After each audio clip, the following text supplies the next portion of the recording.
آله وأصحابه أجمعين.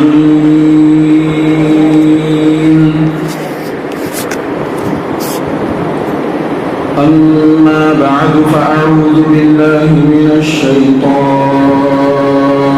الرجيم.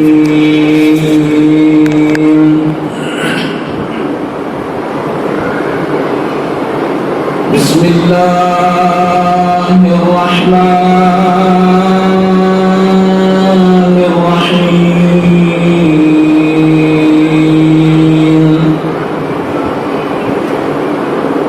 ولا تقولوا لمن يقتل في سبيل الله أموات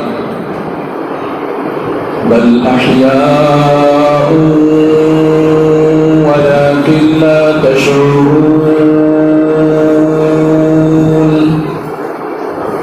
صدق الله العظيم وصدق رسوله النبي الأمين المتين الكريم، ونحن على ذلك لمن الشاهدين والشاكرين، والحمد لله رب العالمين.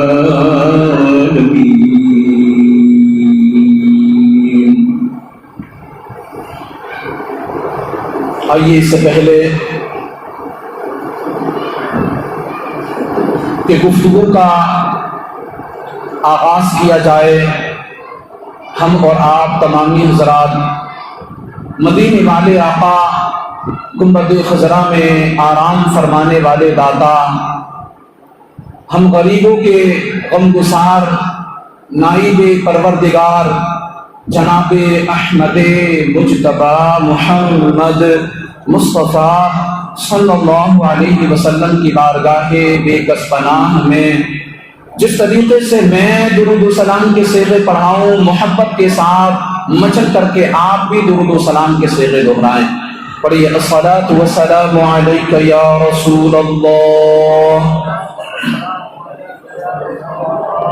وعلی آلک واصحابک یا حبیب اللہ. الصلاۃ والسلام علیک یا نبی اللہ وعلى آلك وأصحابك يا نور الله. نبيت سنة الاعتكاف. پیارے اسلامی بھائیوں، جب کبھی داخل مسجد ہو، یاد آنے پر اعتکاف کی نیت ضرور کر لیا کریں. اس کا فائدہ یہ ہوگا کہ ہم جب تک مسجد میں رہیں گے، ہماری ہر سانس کے بدلے نامہ اعمال میں 10 نیکیاں لکھی جاتی رہیں گی. لہذا بغیر اعتکاف کی نیت کے مسجد میں کھانا پینا، سونا، سحری افطاری کرنا، آب زمزم یا دم کیا ہوا پانی پینے کی بھی شرعی اجازت نہیں ہے. ہاں اگر اعتکاف کی نیت ہوگی تو پھر یہ ضمناً سب چیزیں جائز ہو جاتی ہیں. فتاوی شامی میں ہے کہ اگر کوئی مسجد میں کھانا پینا، افطاری، سحری کرنا یا سونا چاہے تو اعتکاف کی نیت کر لے، کچھ دیر ذکر اللہ کر لے اور اس کے بعد میں اب کھا پی یا سو سکتا ہے. نبی اکرم نور مجسم صلی اللہ علیہ وسلم نے ارشاد فرمایا، جس نے مجھ پر 10 مرتبہ صبح اور 10 مرتبہ شام درود پاک پڑھا، اسے قیامت کے دن میری شفاعت نصیب ہوگی. تو آپ پوری دل جمعی کے ساتھ ایک مرتبہ اور بارگاہ رسالت میں درود پاک بلند آواز سے پڑھ لیں. صلو علی الحبیب صلی اللہ علی محمد صلی اللہ تعالی علیہ وآلہ وسلم. ایک مرتبہ اور درود پاک پڑھ لیں. اللہ رب محمد صلی علیہ وسلم نحن عباد محمد صلی علیہ وسلم صلاۃ و سلاما علیک یا رسول اللہ صلی اللہ تعالی علیہ وسلم. فرمان مصطفیٰ صلی اللہ علیہ وسلم افضل العمل النیت الصادقہ، سچی نیت سب سے افضل عمل ہے۔ یا عاشقان رسول ہر کام سے پہلے اچھی اچھی نیتیں فرمانے کی عادت بنا لیجئے کہ اچھی نیت بندے کو جنت تک پہنچا دیتی ہے۔ بیان سننے سے پہلے بھی آپ اچھی اچھی نیت فرما لیجئے، مثلا نیت کیجئے علم سیکھنے کے لیے پورا بیان سنوں گا، جہاں نیت جمے وہاں زوردار آواز میں انشاءاللہ بلند فرمائیں۔ با ادب بیٹھوں گا، دوران بیان سستی سے بچوں گا، اپنی اصلاح کے لیے بیان سنوں گا، جو سنوں گا دوسروں تک پہنچانے کی بھی کوشش کروں گا۔ صلو علی الحبیب صلی اللہ تعالی علی محمد صلی اللہ علیہ وسلم۔ اے میرے پیارے اور محترم اسلامی بھائیوں، آئیے تمہیدی کلمات، محرم الحرام کا مہینہ ہر سال ہمیں شہدائے کربلا اور بالخصوص نواسۂ مصطفیٰ سید الشہداء امام عالی مقام امام تشنا کام حضرت سیدنا امام حسین رضی اللہ تعالیٰ عنہ کی یاد تازہ کرواتا ہے، کیونکہ آج سے صدیوں پہلے 61 ہجری کو تاریخ اسلام میں حق و باطل کے درمیان ایک عظیم معرکہ پیش آیا تھا، ایک عظیم جنگ ہوئی تھی جو تاریخ نے اپنے سینے میں آج تک جذب کیے ہوئے ہے۔ اور جب بھی عاشقان رسول اس جنگ کا، اس تاریخ اسلام کا مطالعہ کرتے ہیں، سنتے ہیں، تو ان کے دل آج بھی غمزدہ ہو جاتے ہیں، ان کی آنکھیں آج بھی پرنم ہو جاتی ہیں۔ شہادت امام حسین، سب سے پہلے امام حسین رضی اللہ تعالیٰ عنہ سے متعلق ایک خواب اور اس کی تعبیر سماعت کریں۔ نبی پاک صلی اللہ علیہ وسلم کی چچی حضرت ام الفضل بنت حارث رضی اللہ تعالیٰ عنہ ایک دن آپ کی بارگاہ میں حاضر ہوتی ہیں اور عرض گزار ہیں، یا رسول اللہ صلی اللہ علیہ وسلم، میں نے آج ایک پریشان کن خواب دیکھا ہے۔ آقا علیہ الصلوۃ والسلام نے خواب کے متعلق پوچھا تو عرض گزار ہوئی، بڑا خوفناک خواب ہے۔ میں نے دیکھا آپ کے جسد اطہر سے ایک ٹکڑا کاٹا گیا۔ یا رسول اللہ، آپ کے جسم مبارک سے ایک ٹکڑا کاٹا گیا اور اسے میری گود میں رکھا گیا۔ آپ نے ارشاد فرمایا، تم نے بہت اچھا خواب دیکھا ہے، آپ گھبراؤ نہیں، آپ پریشان نہ ہو۔ میرے آقا صلی اللہ علیہ وسلم ارشاد فرماتے ہیں، تم نے بڑا مبارک خواب دیکھا ہے، بڑا اچھا خواب دیکھا ہے۔ اللہ اکبر۔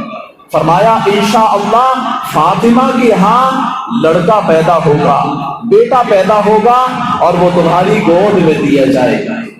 اس کی تعبیر یہ ہے۔ سبحان اللہ۔ بی بی ام الفضل کہتی ہیں کہ بعد میں ایسا ہی ہوا، سیدہ خاتون جنت رضی اللہ عنہا کے گھر حضرت امام حسین رضی اللہ تعالی عنہ پیدا ہوئے اور میری گود میں دیے گئے۔ بی بی صاحبہ مزید فرماتی ہیں، میں نے ایک دن نبی پاک صلی اللہ تعالی علیہ وآلہ وسلم کی گود میں آپ کو دیا۔ میں نے ایک دن نبی پاک صلی اللہ علیہ وسلم کی خدمت اقدس میں حاضر ہو کر حضرت امام حسین رضی اللہ تعالیٰ عنہ کو آپ کی گود میں دیا۔ کیا دیکھتی ہوں کہ چشمان مبارک سے آنسو جاری ہیں۔ میرے سرکار مدینے کے تاجدار، دو عالم کے مالک و مختار جناب محمد الرسول اللہ صلی اللہ علیہ وسلم کی آنکھیں بھیگی ہوئی ہیں، آپ رو رہے ہیں۔ اللہ اکبر۔ آپ عرض کرتے ہیں، یا رسول اللہ، میرے ماں باپ آپ پر قربان ہو جائیں، میرے ماں باپ آپ پر قربان ہو جائیں، ایسا کیا ہوا کہ آپ رونے پر مجبور ہو گئے؟ فرمایا جبریل میرے پاس آئے، انہوں نے مجھے یہ خبر دی میری امت میرے اس فرزند کو قتل کرے گی، میرے اس فرزند کو شہید کرے گی۔ اللہ اکبر۔ میں نے کہا کیا اس کو؟ فرمایا ہاں، میرے امام حسین کو، میرے حسین کو۔ اس کے مقتل یعنی شہید ہونے کی جگہ یعنی سرخ مٹی بھی جبریل علیہ السلام نے مجھے دکھائی ہے، یہ میرے سرکار نے فرمایا۔ اے میرے پیارے اور محترم اسلامی بھائیوں، امام حسین کی ولادت کے بعد آپ کی شہادت کی خبر بھی مل چکی تھی، اور یہ غیب کی خبر دیتے ہوئے نبی پاک صلی اللہ علیہ وسلم نے حضرت ام الفضل رضی اللہ عنہا کو کئی سال پہلے ہی بتا دیا تھا کہ میری امت میرے اس فرزند کو قتل کرے گی۔ امام حسین رضی اللہ تعالی عنہ کی شہادت کی خبر نبی پاک صلی اللہ علیہ وسلم کے ذریعے سے حضرت سیدنا فاطمہ الزہرا رضی اللہ تعالی عنہ کو بھی تھی، اور مولا کائنات علی المرتضی شیر خدا کرم اللہ تعالی وجہہ الکریم بھی یہ بات جانتے تھے، لیکن قربان جائیے خاتون جنت رضی اللہ عنہا کے قدموں کی خاک پر جنہوں نے اپنے اس نونہال کو زمین کربلا کو سیراب کرنے کے لیے اپنا خون جگر پلایا۔ قربان جائیے مولا کائنات علی المرتضی رضی اللہ تعالی عنہ کے بلند حوصلے پر کہ جنہوں نے اپنے اس جگر کے ٹکڑے کو خاک کربلا کی زینت بننے کے لیے قربان چڑھایا۔ اللہ اکبر۔ اس وقت کا تصور بھی دل کو ہلا دیتا ہے جب امام عالی مقام امام حسین رضی اللہ تعالی عنہ کی ولادت کی خوشی کی ساز کے ساتھ شہادت کی پیش گوئی بھی ہوئی ہوگی۔ سید عالم نور مجسم صلی اللہ علیہ وسلم کی مبارک آنکھوں سے اشکوں کے موتی برس گئے ہوں گے۔ اس خبر نے صحابہ کرام کے دل کو بھی لرزا دیا ہوگا۔ معلوم ہوا کہ سب کو پتا تھا، سب کو یہ خبر تھی کہ کربلا کے تپتے صحرا میں امام عالی مقام امام حسین رضی اللہ تعالیٰ عنہ اپنے رفقا کے ساتھ ظالموں کے ہاتھ جام شہادت نوش فرمائیں گے، سب کو پتا تھا۔ مگر ایسے موقع پر مصطفیٰ جان رحمت شمع بزم ہدایت صلی اللہ تعالی علیہ وسلم دعا کے لیے ہاتھ نہیں اٹھاتے۔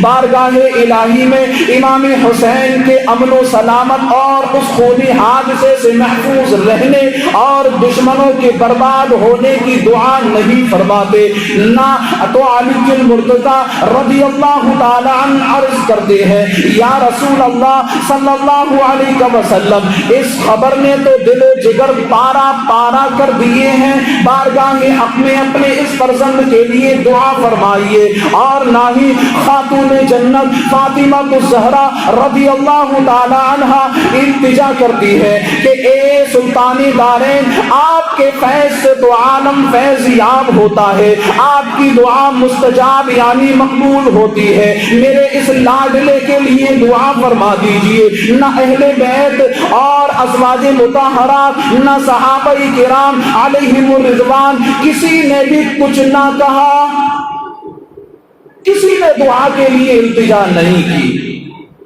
سب خبر شہادت سنتے ہی شہرا عام ہو جاتا ہے، مگر بارگاہ رسالت میں کسی طرف سے دعا کی درخواست پیش نہیں کی جاتی، کوئی دعا کے لیے نہیں کہتا، دعا کے لیے کوئی نہیں کہتا۔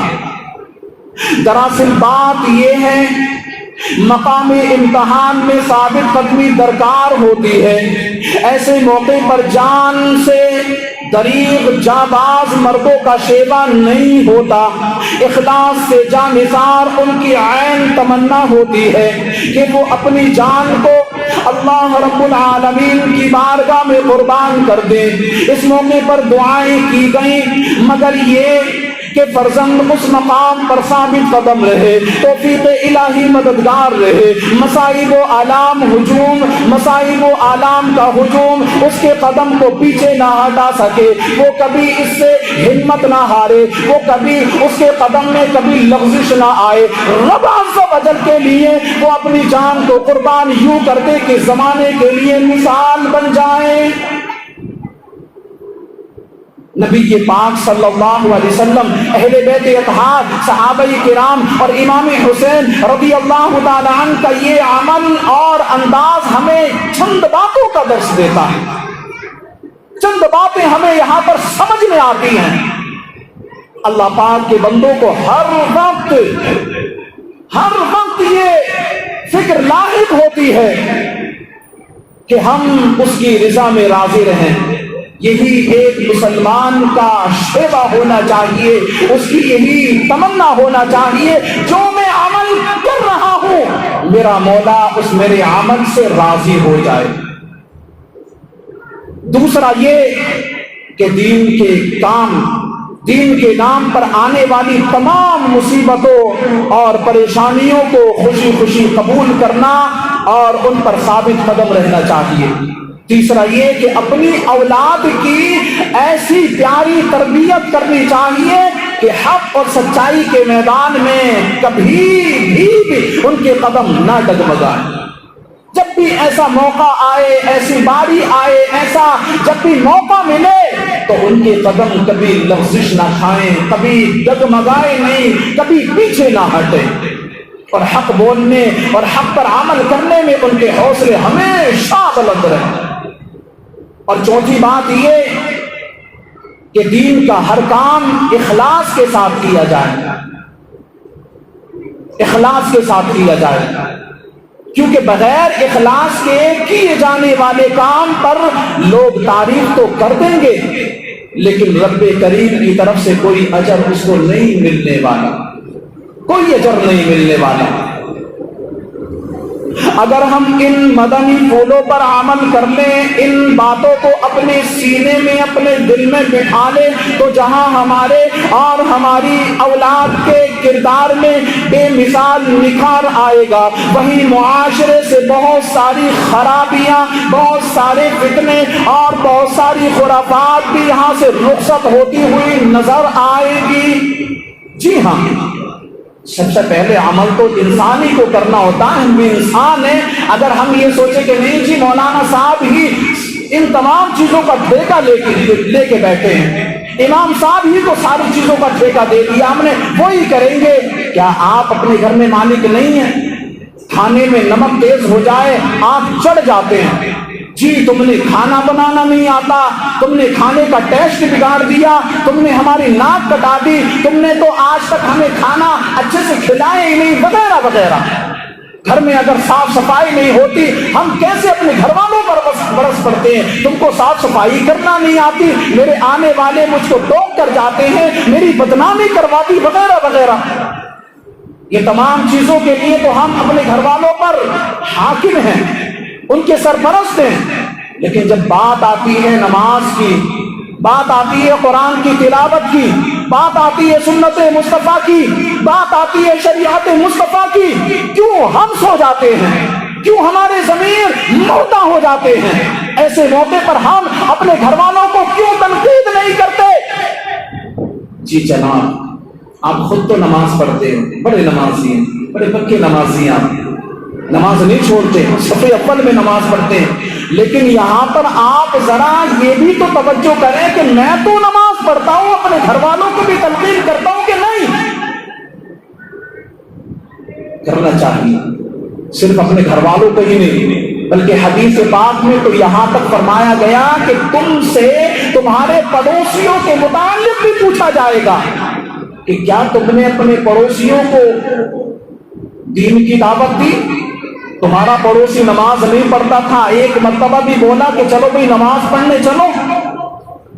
ارے بے نمازی کے تعلق سے یوں آتا ہے حدیث پاک میں کہ اگر بے نمازی کی نظر تمہارے گھر میں پڑ جائے تو برکتیں اٹھ جائیں، بیماریاں آ جائیں، تکلیفیں تمہارے گھر میں ڈیرا ڈال لیں، اور تمہارے پڑوس میں نماز نہیں پڑھتے، تم کو ذرا تکلیف نہیں ہوتی، ذرا تردد نہیں ہوتا، سب امام صاحب کریں گے، سب مولانا صاحب کریں گے.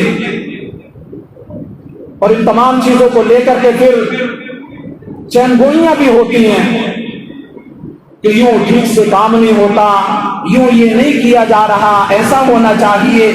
سب کو کرنا چاہیے. اپنے جگہ پر ہر ایک شخص مبلغ ہے، اور سب سے، سب کے تعلق سے، یعنی باپ سے اپنی اولاد اور اپنے بیوی بچوں کے متعلق پوچھا جائے گا تم نے کتنا ان کو دین سکھایا، کتنا دین کی طرف بلایا. ایک حاکم سے اس کی رعایا کے متعلق پوچھا جائے گا کہ تم نے اپنی رعایا میں کتنا شریعت کو نافذ کیا اور شریعت پر عمل کروایا. ہر ایک کو اس کے منصب کے مطابق قیامت کے روز پرسش ہوگی. تو ہمیں ان تمام چیزوں پر بھی غور کرنا چاہیے. کربلا کی معرکے میں شہدائے کربلا رضی اللہ تعالیٰ عنہ کے استقامت بھرے انداز میں تمام اہل حق کو باطل کے سامنے ڈٹ جانے اور ضرورت پڑنے پر دین اسلام کی خاطر جان کا نذرانہ پیش کرنے کا سبق دیا کہ جہاں جان دینی پڑے وہاں جان بھی اڑا دیں، جہاں مال دینا پڑے وہاں وہ مال بھی اڑا دیں دین اسلام کی خاطر. مرنا تو سب کو ہے، موت تو برحق ہے، سب کو موت آنی ہے، اور موت حقیقی ہے، موت یقینی ہے. مسلمان تو مسلمان، غیر مسلم بھی اس چیز کا انکار نہیں کرتے. ساری چیزوں میں اختلاف ہے، ساری چیزوں میں اختلاف ہے، لیکن جہاں اختلاف ختم ہوتا ہے وہ واحد ایک چیز ہے اور وہ ہے موت. موت کا کوئی انکار نہیں کرتا، موت کو سب جانتے ہیں کہ بھی آنی ہے. اور پھر کوئی یہ بھی گارنٹی کے ساتھ نہیں کہتا کہ نہیں جی بڑھاپے میں ہی موت آئے گی، میں 80 سال کا ہو جاؤں گا تب موت آئے گی، وہ 90 سال کے ہو جائیں گے تب انہیں موت آئے گی، وہ 150 سال میں ہوں گے تب موت آئے گی. نہیں، جب موت آتی ہے تو ماں کے پیٹ میں جس نے دنیا نہیں دیکھی اس کو موت آ جاتی ہے. جب موت آتی ہے تو ماں کی چھاتی سے دودھ پینے والے شیر خوار کو موت آتی ہے کہ جس نے دنیا کے نظارے ہی نہیں دیکھے. جب موت آتی ہے تو جوانی کی دہلیز پر قدم رکھنے والے کو موت آ جاتی ہے. کوئی ضروری نہیں کہ بڑھاپے میں موت آئے گی. تو موت سے پہلے اپنے آپ کو سدھار لیں، اپنے آپ کو نیکیوں کی طرف راغب کر لیں، اپنے آپ کو نیکیوں میں لگا لیں کہ کل بروز قیامت یہ حسرت و ندامت نہ ہو کہ ہم نے نیکیاں کیوں نہ کی، رب عز و جل کو راضی کیوں نہ کیا، ہم نے گناہ کر کے اپنے آپ کو کیوں سیاہ کر لیا اور رب کی غضب کو ہم نے دعوت کیوں دے دی. یہ کل حسرت نہ رہ جائے گی ہمارے دل میں. تو فرمایا گیا کہ شہدائے کربلا نے یہ ثابت کر دیا کہ اہل حق کو باطل کے سامنے ڈٹ جانے اور ضرورت پڑنے پر دین اسلام کی خاطر جان کا نذرانہ پیش کرنے کا سبق دیا. اگر سلطان کربلا امام عالی مقام امام حسین رضی اللہ تعالیٰ عنہ چاہتے تو یہودیوں کو تباہ و برباد کر سکتے تھے، مگر قدرت کے باوجود خون کے پیاسوں پر بھی کرم نوازی فرمائی اور جنگ میں پہل آپ نے بالکل نہیں کی، بلکہ آپ آخری وقت تک ان کو سمجھاتے رہے، بتاتے رہے کہ حق کو پہچانو، ناحق کسی کا خون نہ بہاؤ، میرے مقام کو پہچانو. آپ آخری وقت تک ان کو سمجھاتے رہے، رب عز و جل کے عذاب سے ڈراتے رہے. میدان کربلا میں حجت پوری کرنے کے لیے امام عالی مقام امام حسین رضی اللہ تعالیٰ عنہ نے اپنے گھوڑے پر سوار ہو کر یزیدی لشکر کا رخ کیا اور جو کچھ فرمایا اس کا ہر لفظ کرم نوازی پر مبنی تھا، بھرا ہوا تھا کہ اگر کٹر دل بھی ایسے الفاظ کو سنتا پگھل جاتا. لیکن اللہ نے ان سے تمام تر صلاحیتوں کو سلب کر لیا تھا، چھین لیا تھا، ان کی عقلوں کو کند کر دیا تھا، کیونکہ وہ شقی ہو چکے تھے، وہ ازلی ہو چکے تھے. آپ رضی اللہ تعالیٰ عنہ نے ارشاد فرمایا، اے لوگوں میری بات سنو اور جلد بازی کا مظاہرہ نہ کرو حتیٰ کہ میں تمہیں اس چیز کے متعلق نصیحت نہ کر لوں جو مجھ پر لازم ہو چکی ہے اور اپنے آنے کا عذر بیان نہ کر لوں، بس اگر تم میرا عذر قبول کر لو، میری بات کی تصدیق کر لو، میرے بارے میں انصاف سے قائم کر لو تو تم اس معاملے میں بامراد ہو جاؤ گے اور تم سے میرے متعلق کوئی مواخذہ نہ ہوگا، کوئی مطالبہ نہ ہوگا، کوئی سوال بھی نہ ہوگا۔ ہاں اگر تم میرا عذر قبول نہیں کرتے تو سنو پھر امام حسین رضی اللہ تعالیٰ نے یہ آیت کریمہ تلاوت فرمائی، فَأَجْمِعُوا أَمْوَالَكُمْ فَأَجْمِعُوا أَمْرَكُمْ وَشُرَكَاءَكُمْ ثُمَّ لَا يَكُنْ أَمْرُكُمْ عَلَيْكُمْ غُمَّةً ثُمَّ قُضُوا إِلَيَّ وَلَا تُنْظِرُونَ۔ تو تم اپنا کام اور اپنے شریکوں کو جمع کر لو، پھر تمہارا کام تم پر پوشیدہ نہ رہے، پھر میرے بارے میں جو کچھ کر سکتے ہو کر لو اور مجھے کوئی مہلت نہ دو۔ اور فرمایا ان ولی اللہ الذی نزل الکتاب وهو یتولی الصالحین،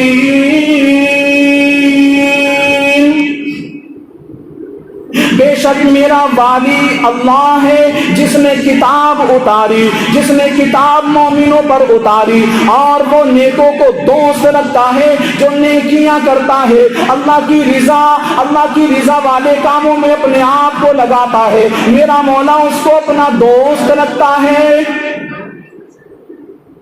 پھر آپ نے اللہ پاک کی حمد و ثنا کرنے کے بعد ان یزیدیوں سے فرمایا تم لوگ میری نسبت کے بارے میں خوب جانتے ہو، میری نسبت کے بارے میں غور کر لو کہ میں کون ہوں۔ کیا تمہارے لیے میرا قتل جائز و درست ہے؟ کیا میں تمہارے نبی کا نواسا نہیں؟ کیا سید الشہداء حضرت حمزہ رضی اللہ تعالی عنہ میرے والد کے چچا نہیں؟ کیا حضرت جعفر طیار رضی اللہ تعالی عنہ میرے چچا نہیں؟ کیا تم تک میرے اور میرے بھائی سے متعلق رسول پاک صلی اللہ علیہ وسلم کا ارشاد نہ پہنچا تھا کہ تم دونوں نوجوانوں جنت کے سردار ہو گئے، جنتی نوجوانوں کے سردار ہو گئے، یہ تم نے نہیں سنا؟ اللہ اکبر۔ تو اگر تم میری بات کی تصدیق کرو تو سن لو کہ یہی حق ہے کہ ہم وہ ہیں جن کو وہ درجہ ملا کہ ہم جنتی نوجوانوں کے سردار ہیں، ہم سے جو محبت کرے گا وہ نجات پائے گا، ہم سے جو محبت کرے گا وہ جنت میں جائے گا، ہم سے جو محبت کرے گا وہ دیدار الہی سے مشرف ہوگا، ہم ہی وہ ہیں، یہ جان لو آپ۔ اور یہی حق ہے کیونکہ میں نے اس وقت سے جھوٹ نہیں بولا جب سے مجھے معلوم ہوا ہے کہ جھوٹ اللہ پاک کو سخت ناپسند ہے، اور اگر تم مجھے جھٹلاتے ہو تو حضرت جابر بن عبداللہ، ابو سعید اور سہل بن سعد، زید بن ارقم یا انس رضی اللہ تعالیٰ عنہ سے پوچھ لو، کیونکہ ان سب نے رسول پاک صلی اللہ علیہ وسلم سے میرے متعلق یہ فضائل سن رکھے ہیں۔ کیا میری اس نصیحت میں تمہارے لیے کوئی ایسی بات نہیں جو تمہیں میرا خون بہانے سے روک سکے؟ کیا تم ان تمام نصیحتوں کو سننے کے بعد میں نہیں تمہیں پتہ چلتا کہ ان نصیحتوں میں میرا خون بہانے سے تمہیں کوئی چیز روک سکے؟ پھر آپ نے فرمایا اگر تمہیں میری بات میں یا میرے متعلق نبی کا نواسا ہونے میں کوئی شک ہو تو خدا کی قسم مشرق و مغرب میں میرے سوا تم میں یا تمہارے سوا کسی قوم میں کوئی نبی کا نواسا موجود ہو ہی نہیں سکتا۔ ذرا بتاؤ کیا تمہیں مجھ سے اپنے کسی مقتول کا بدلہ طلب کرنا ہے، یا میں نے تمہارا مال ضائع کر دیا ہے کہ اس کے بدلے مال چاہتے ہو، یا پھر اپنے زخمیوں کا قصاص درکار ہے؟ آخر کس چیز کا بدلہ چاہتے ہو آپ؟ وہ بدبخت خاموش رہے۔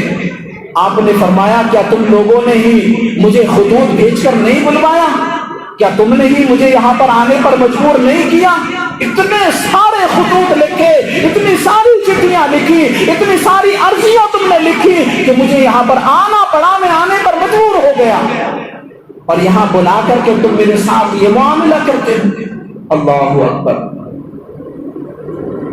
کیا تم لوگوں نے اتنی ساری چٹھیاں اس لیے لکھی تھی کہ تم میرے ساتھ یہ معاملہ کرو؟ اللہ اکبر! تو وہ صاحب مکر گئے، وہ یزیدی ان تمام چیزوں کو، ان تمام باتوں کو سن کر کے مکر گئے اور بولے ہم نے تو ایسا نہیں کہا ہے، ہم نے تو ایسا کیا ہی نہیں تھا۔ آپ نے فرمایا کیوں نہیں؟ خدا کی قسم تم ہی لوگوں نے تو ایسا کیا تھا۔ پھر فرمایا اے لوگوں، اگر تم میری بیعت کرنا پسند نہیں کرتے تو مجھے چھوڑ دو تاکہ میں کسی محفوظ جگہ چلا جاؤں۔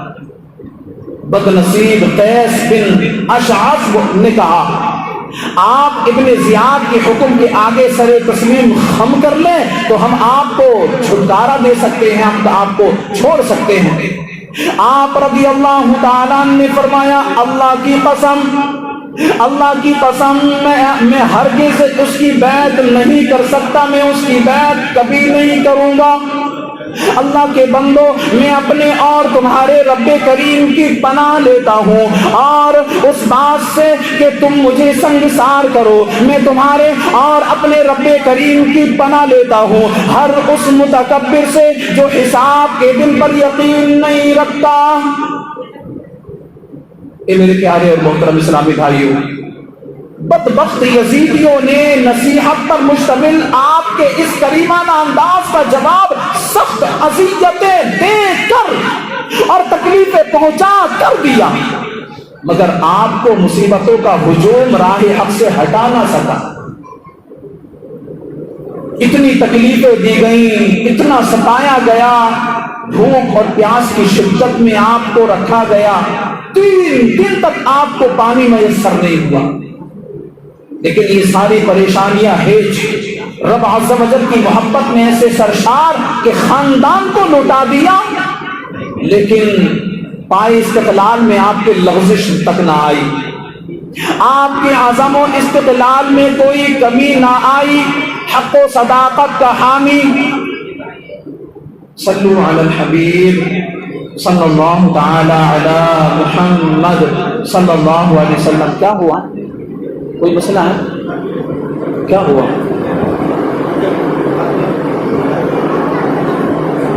درود پاک پڑھ لیں۔ اللہ رب محمد صلی اللہ علیہ وسلم، نحن عباد محمد صلی اللہ علیہ وسلم، صلاۃ و سلام علیک یا رسول اللہ صلی اللہ تعالی علیہ وسلم۔ جو بچے باتیں کر رہے ہیں ذرا ان پر نظر رکھی جائے اور ان کو الگ الگ بٹھا دیا جائے تاکہ یہ باتیں نہ کریں۔ ایک مرتبہ درود پاک پڑھ لیں۔ اللہ رب محمد صلی اللہ علیہ وسلم، نحن عباد محمد صلی اللہ علیہ وسلم، صلاۃ و سلام علیک یا رسول اللہ صلی اللہ تعالی علیہ وسلم۔ تو پیارے اسلامی بھائیوں، بات چل رہی ہے امام عالی مقام امام حسین رضی اللہ تعالیٰ عنہ کے عزم و استقلال کی، کہ آپ کے عزم و استقلال میں اتنی تکلیفیں آنے کے بعد بھی لغزش نہ آئی، کوئی کمی نہ آئی، حق و صداقت کا حامی، مصیبتوں کی بھیانک گھاٹیوں سے نہ ڈرا اور دین حق کا شیدائی، دنیا کی آفتوں کو خیال میں نہ لایا۔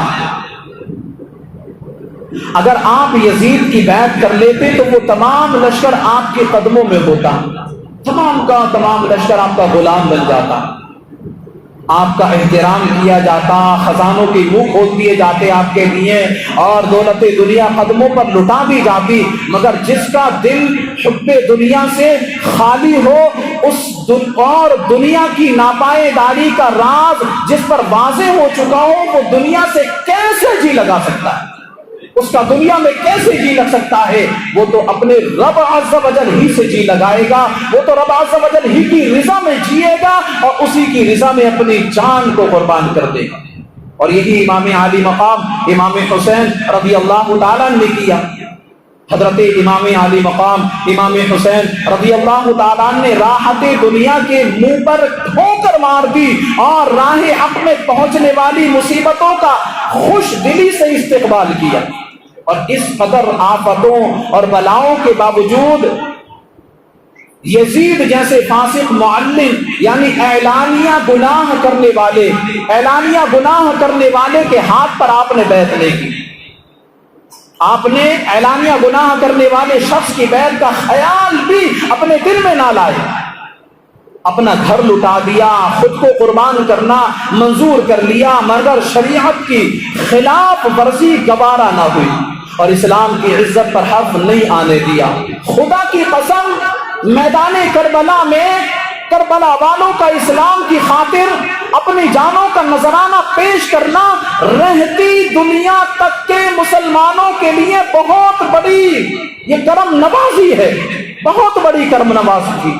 آئیے 10ویں محرم کو جو دل سوز واقعات ہوئے تھے، دلوں کو دہلا دینے والے واقعات ہوئے تھے، آئیے ان پر نظر ڈالیں۔ 10ویں محرم کا قیامت نما دن آیا، جمعہ کی صبح حضرت امام عالی مقام امام حسین رضی اللہ تعالیٰ عنہ نے اپنے تمام رفقا اہل بیت کے ساتھ فجر کے وقت اپنی عمر کی آخری نماز بجماعت نہایت ذوق و شوق اور خضوع و خشوع کے ساتھ ادا فرمائی۔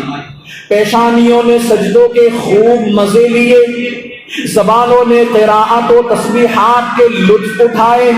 نماز سے فراغت کے بعد خیمے میں تشریف لائے۔ 10ویں محرم کا سورج طلوع ہونے والا ہے۔ امام عالی مقام امام حسین رضی اللہ تعالی عنہ اور ان کے تمام رفقا و اہل بیت 3 دن کے بھوکے پیاسے ہیں، پانی کا ایک قطرہ میسر نہیں آیا اور ایک قطرہ حلق سے نہیں اترا۔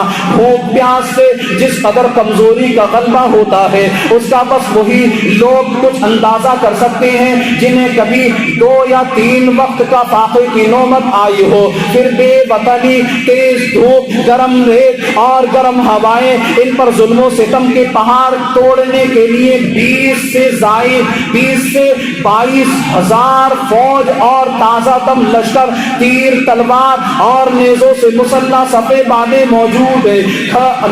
جنگ کا نقارہ بجا دیا گیا۔ مصطفیٰ جان رحمت، شمع بزم ہدایت صلی اللہ علیہ وسلم کے فرزند اور فاطمہ الزہرا رضی اللہ تعالی عنہ کے شہزادے امام حسین رضی اللہ تعالی عنہ کو مہمان بنا کر بلانے والی قوم نے جانوں پر کھیلنے کی دعوت دی۔ عاشورہ کی صبح امام حسین رضی اللہ تعالیٰ عنہ نے خیمہ اطہر سے نکل کر اپنے 72 ساتھیوں، 32 سواروں، 40 پیادوں کا لشکر ترتیب دیا۔ مخالفین کے لشکر میں اس وقت صرف حضرت حر رحمت اللہ تعالی ہی وہ واحد شخص تھے جن پر امام حسین رضی اللہ تعالیٰ عنہ کی باتوں کا اثر ہوا۔ یہ وہی حر ہیں جنہوں نے سب سے پہلے امام حسین رضی اللہ تعالیٰ عنہ اور آپ کے ساتھیوں کو 1000 فوج کے ساتھ کوفہ کے راستے میں روکا اور گھیر کر کربلا کی زمین تک لے آئے۔ جب عمر بن سعد جنگ کے ارادے سے آگے بڑھا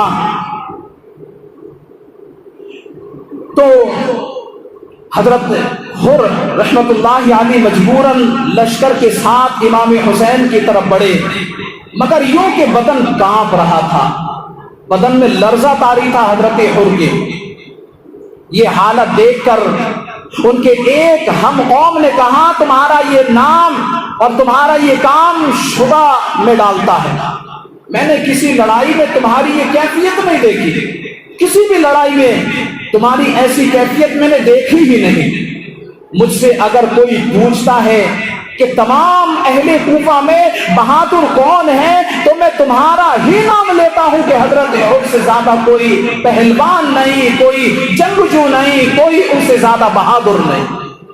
حضرت حر رحمت اللہ تعالی علیہ نے کہا میں سوچتا ہوں کہ ایک طرف جنت کے خوش رنگ پھول کھلے ہیں اور ایک جانب جہنم کے بھڑکتے ہوئے شعلے بلند ہو رہے ہیں، اور میں اگر پرزے پرزے کر کے جلا دیا جاؤں تو جنت چھوڑنا گوارا نہ کروں گا، جنت کو چھوڑنا میں ہرگز گوارا نہ کروں گا۔ یہ کہہ کر گھوڑے کو ایڑ لگائی، امام عالی مقام امام حسین رضی اللہ تعالی عنہ کی خدمت میں حاضر ہو گئے، عرض کی اللہ پاک مجھے آپ پر قربان کرے، میں وہی ہوں جس نے آپ کو واپس جانے سے روکا تھا، جس نے آپ کو حراست میں لیا، خدا کی قسم مجھے یہ گمان نہ تھا کہ یہ بدبخت لوگ آپ کی بات نہ مانیں گے اور یہاں تک کہ نوبت پہنچائیں گے۔ اب میں توبہ کر کے آپ کی بارگاہ میں حاضر ہوا ہوں، اپنی جان آپ رضی اللہ تعالیٰ عنہ پر قربان کرنا چاہتا ہوں، کیا میری توبہ قبول ہوگی؟ حضرت حر رحمت اللہ علیہ سیدنا امام عالی مقام امام حسین رضی اللہ تعالیٰ عنہ کی بارگاہ میں آپ کہتے ہیں کہ کیا میری توبہ قبول ہو سکتی ہے اب بھی؟ فرمایا ہاں، اللہ پاک توبہ قبول کرنے والا اور گناہ بخش دینے والا ہے، وہ بڑا مہربان ہے، بڑا مہربان ہے۔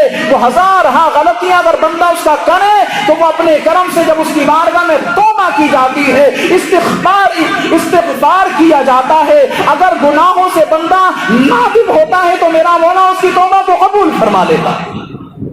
حضرت حر رحمت اللہ تعالی علیہ سن کر اپنی قوم کی طرف پلٹے، فرمانے لگے کیا وہ باتیں جو امام حسین رضی اللہ تعالیٰ نے پیش کی تھی تمہیں منظور نہیں؟ ابن سعد نے کہا ان کا ماننا میری قدرت سے باہر ہے۔ حضرت حر نے کہا ایک کوفیو تمہاری مائیں بے اولاد ہو، تمہاری ماؤں کو تمہارا رونا نصیب ہو، کیا تم نے امام حسین رضی اللہ تعالیٰ عنہ کو دشمنوں کے ہاتھوں میں دینے کے لیے بلایا تھا؟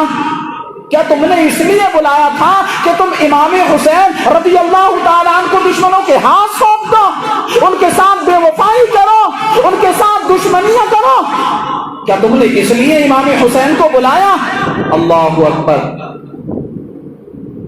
اور فرماتے ہیں کیا تم نے وعدہ نہ کیا تھا کہ اپنی جانیں ان پر نثار کر دیں گے اور اب تم ان کے قتل پر آمادہ ہو؟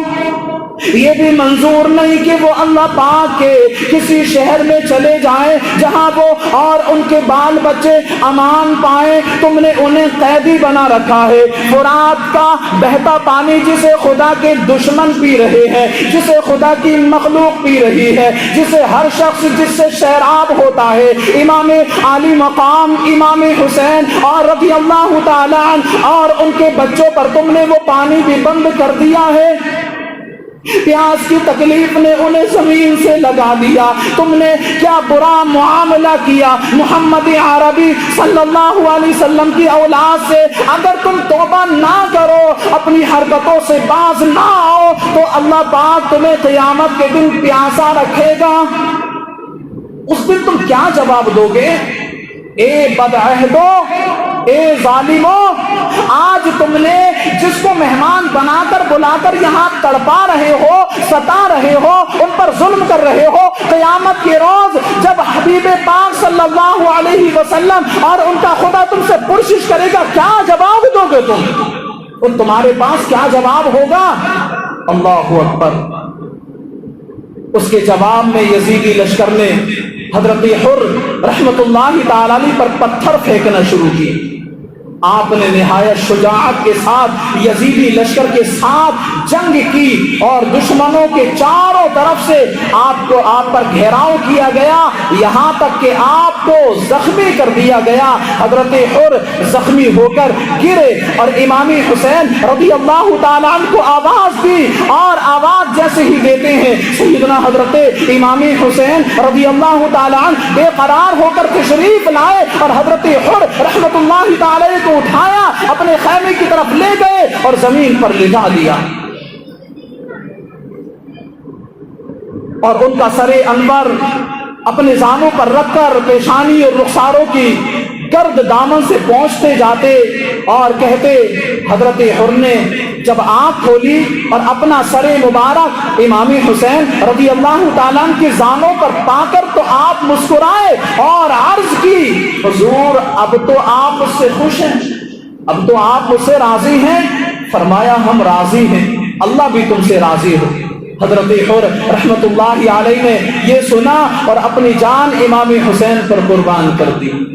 انا للہ و انا الیہ راجعون۔ اے میرے پیارے اور محترم اسلامی بھائیوں، غور کیجئے، حضرت حر پر امام پاک کی نصیحتوں نے ایسا اثر کیا کہ آپ نے اپنی جان امام حسین پر قربان کر دی۔ اے کاش ہم پر بھی ہمارے بزرگوں کی نصیحتیں اثر کر جائیں، ہم پر بھی ہمارے بزرگ جو نصیحتیں کرتے ہیں، سمجھاتے ہیں، اچھی باتیں بتاتے ہیں، ان کا اثر ہم پر مرتب ہو، ہم پر ظاہر ہو کہ ہم بھی نیکوکار بن جائیں۔ امام حسین نے آخری وقت بھی نماز کو قضا نہیں کیا۔ ایک کاش ہم بھی امام حسین کی اس ادا کو ایسا اپنائیں کہ زندگی میں کبھی نماز کو نہ چھوڑیں۔ کاش ہمارے اندر یہ وصف ہو جائے، ہم بھی اللہ اور اس کے رسول کی محبت میں ان کے احکامات اور سنتوں کو مضبوطی سے اپنا لیں۔ اسی طرح ایک ماں نے اپنے لال کو جو کہ صرف 17 دن کا دولہا تھا، کیسے امام حسین کی محبت میں قربان کیا، کیسے اس کو امام حسین پر نیاز کر دیا، امام حسین رضی اللہ تعالیٰ پر قربان کر دیا۔ یہ بھی ایک دل سوز واقعہ ہے، دل کو غمزدہ کر دینے والا واقعہ ہے۔ حضرت وہب ابن عبداللہ کلبی اس نوجوان کا نام ہے، قبیلہ بنی کلب کے نیک خواہ، نیک خو اور خوبرو نوجوان تھے۔ صرف 17 روز شادی کو ہوئے تھے کہ والدہ ماجدہ رحمت اللہ علیہا تشریف لائیں، جو ایک بیوہ خاتون تھی، جن کی ساری کمائی اور گھر کا چراغ یہی ایک نوجوان بیٹا تھا۔ والدہ نے رونا شروع کر دیا، بیٹا حیرت سے دیکھنے لگا، حیران ہوا اور حیرت میں آ کر ماں سے پوچھتا ہے، پیاری امی جان، رنج و ملال کا سبب کیا ہوا؟ مجھے یاد نہیں پڑتا کہ میں نے اپنی عمر میں کبھی آپ کی نافرمانی کی ہو، کبھی میں نے آپ کی نافرمانی کی ہو، کبھی میں نے آپ کو کہنا نہ مانا ہو، آپ کا دل دکھایا ہو، مجھے یاد ہی نہیں پڑتا، نہ آئندہ ایسی جرت کر سکتا ہوں۔ آپ کی اطاعت و فرما برداری مجھ پر فرض ہے اور میں اپنے فرائض پر پورا اترنے کی کوشش کرتا ہوں، اور میں انشاءاللہ الکریم زندگی بھر مطیع و فرما برداری ہی رہوں گا۔ ماں آپ کے دل کو صدمہ پہنچانے کی وجہ کیا ہوئی؟ صدمہ پہنچنے کی وجہ کیا ہوئی کہ آپ رونے لگ گئی؟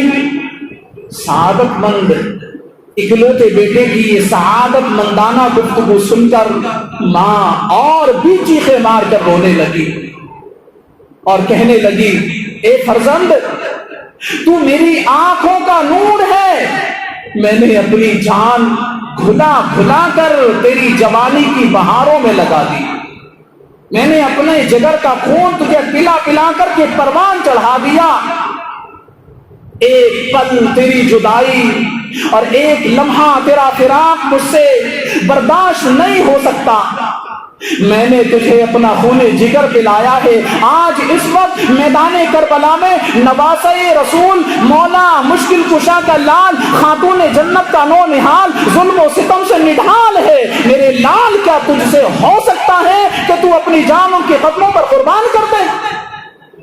اللہ اکبر۔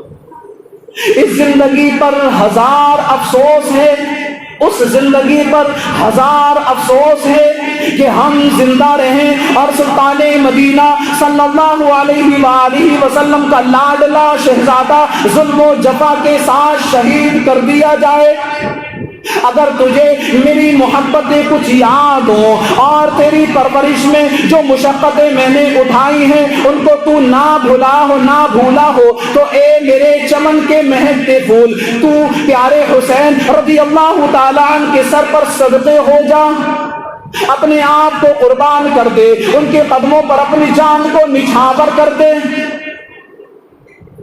حضرت وہب بن عبداللہ کلبی رضی رحمت اللہ علیہ نے عرض کی، یہ جان شہزادہ حسین رضی اللہ عنہ پر قربان ہو، میں دل و جان سے آمادہ ہوں، ایک لمحہ کی اجازت چاہتا ہوں تاکہ اس بیوی سے پوچھ لوں جو اپنے گھر کو، اپنے بھائی کو، اپنی بہن کو، اپنے رشتہ داروں کو، اپنے تمام تر رشتہ داروں کو میری خاطر چھوڑ کر کے آ گئی کہ اس سے، مجھ سے ہی اسے راحت ملے، میں اس سے دو باتیں کر لوں، میں اس سے دو باتیں کر لوں جس نے اپنی زندگی کے عیش و راحت کا صحرا میرے سر پر باندھا اور جس کے ارمان میرے سوا کسی کی طرف نظر اٹھا کر نہیں دیکھتے، اس کی حسرتوں کے تڑپنے کا خیال ہے، اگر وہ چاہے تو میں اس کو اجازت دے دوں، آزاد کر دوں کہ وہ اپنی زندگی کو جس طرح چاہے گزارے۔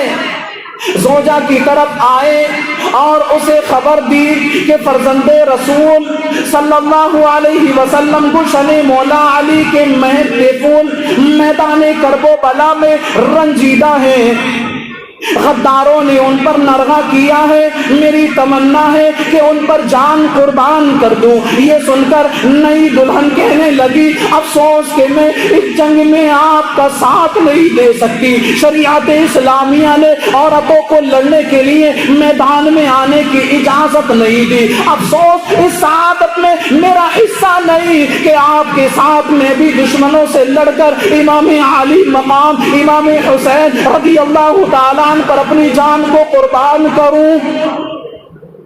سبحان اللہ، سبحان اللہ، آپ نے تو جنت کا ارادہ کر لیا، وہاں انہیں آپ کی خدمت کی آرزو مند ہوں گی، بس ایک کرم فرما دے کہ جب سرداران اہل بیت علیہ الرضوان کے ساتھ جنت میں آپ کے لیے نعمتیں حاضر کی جائیں گی اور جنتی حوریں آپ کی خدمت کے لیے حاضر ہوں گی، اس وقت آپ مجھے بھی اپنے ساتھ لے لیجئے گا، یہ میری تمنا ہے۔ حضرت حر اپنی اس نیک دلہن اور برگزیدہ ماں کو لے کر امام حسین رضی اللہ تعالیٰ عنہ کی خدمت میں حاضر ہوئے۔ دلہن نے عرض کی، اے ابن رسول اللہ صلی اللہ تعالیٰ علیہ وسلم، یہ حضور پر جان نثاری کی تمنا رکھتے ہیں اور میں نہایت ہی بے کس ہوں، کوئی ایسا رشتہ دار بھی نہیں جو میری خبر گیری کر سکے، التجا یہ ہے محشر میں میری ان سے جدائی نہ ہو اور دنیا میں مجھ غریب کو آپ کے اہل بیت اپنی کنیزوں میں رکھیں اور میری تمام عمر آپ رضی اللہ تعالی عنہ کی پاک بیویوں کی خدمت میں گزر جائے، یہی میری تمنا ہے۔ اللہ اکبر۔ حضرت وہب رحمت اللہ علیہ نے بھی عرض کر دی کہ یا امام علی مقام، اگر حضور تاجدار رسالت ماہتاب نبوت صلی اللہ علیہ وسلم کی شفاعت سے مجھے جنت ملی تو میں عرض کروں گا یا رسول اللہ صلی اللہ علیہ وسلم، یہ بیوی میرے ساتھ رہے، یہ نیک بند خاتون میرے ساتھ رہے۔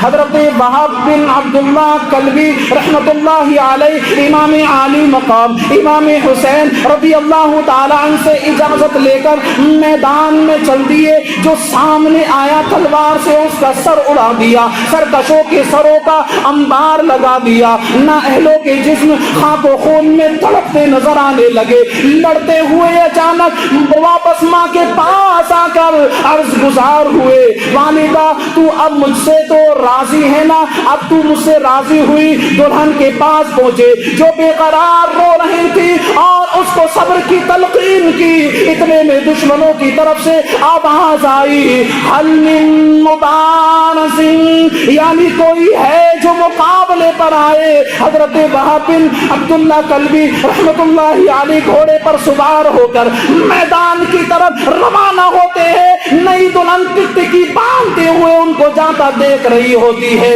اور آنکھوں سے آنسوؤں کے دریا بہا رہی ہوتی ہے۔ اللہ اللہ، حضرت وہب بن عبداللہ کلبی میدان میں پہنچے، اس وقت میدان میں دشمنوں کی طرف سے ایک مشہور سوار حکم بن طفیل سامنے آیا۔ سیدنا وہب بن عبداللہ نے ایک ہی حملے میں اس اس کو نیزے پر اٹھا لیا اور اس طرح زمین پر پٹکا کہ ہڈیاں چکنا چور ہو گئیں، اور دونوں لشکروں میں شور مچ گیا. دشمنوں کے مقابلے میں ہمت نہ رہی. دشمنوں سے جو بھی سامنے آتا اس کو نیزے کی نوک پر اٹھا کر خاک پر پٹک دیتے، زمین پر پٹک دیتے، یہاں تک کہ نیزہ پارا پارا ہو گیا. جب دشمن حضرت وحد بن عبداللہ کلبی پر قابو نہ پا سکے اور اس جنگ سے تنگ آ گئے تو عمر بن سعد نے حکم دیا کہ سپاہیوں اس نوجوان کے گرد ہجوم کر کے اس کو گھیرے میں لے کر کے اس کو قتل کر دیا جائے. جب حضرت وحب بن عبداللہ کلبی رحمت اللہ علیہ زخموں سے چور ہو کر زمین پر تشریف لائے تو ان پتھر دل لوگوں نے ان کا سر کاٹ کر حسینی لشکر کی طرف اچھال دیا. ماں اپنے لگتے جگر کے سر کو اپنے منہ سے ملتی تھی اور کہتی جاتی تھی، اے بیٹے، میرے بہادر بیٹے، اب تیری ماں تجھ سے راضی ہوئی. پھر وہ سر اس کی دلہن کی گود میں لا کر رکھ دیا. دلہن نے ایک جھرجھری لینے کے بعد میں اسی وقت اس کی روح حسینی دلہا پر قربان ہو گئی، وہ بھی ان کے ساتھ جنت کو سدھار گئی. اے میرے پیارے اور محترم اسلامی بھائیوں، اہل بیت اطہار علیہم الرضوان کی محبت اور جذبہ شہادت بھی کیسی عظیم نعمت ہے نا. صرف 17 دن کا دولہا میدان جنگ میں دشمنوں کے لشکری جرار سے تنے تنہا ٹکرا گیا اور جام شہادت نوش کر کے جنت کا حقدار بھی بن گیا. حسینی دولہا کی والدہ محترمہ اور اس کی دلہن پر بھی کروڑوں سلام. جس قدر بلند حوصلے کے ساتھ ماں نے اپنے لال کو اور دلہن نے اپنے سہاگ کو امام عالی مقام امام حسین رضی اللہ تعالیٰ عنہ کے قدموں پر قربان ہوتے دیکھا. اللہ اکبر. اللہ پاک ایسی بلند رتبہ خواتین اسلام کے جذبہ ایمانی کا کوئی ذرہ ہمیں بھی نصیب فرما دے.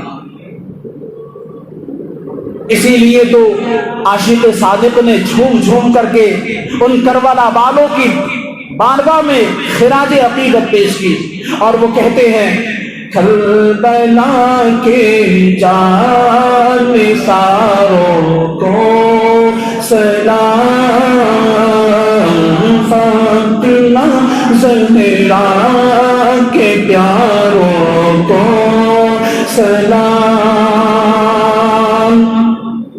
یا حسین بنے علی مشکل کشا،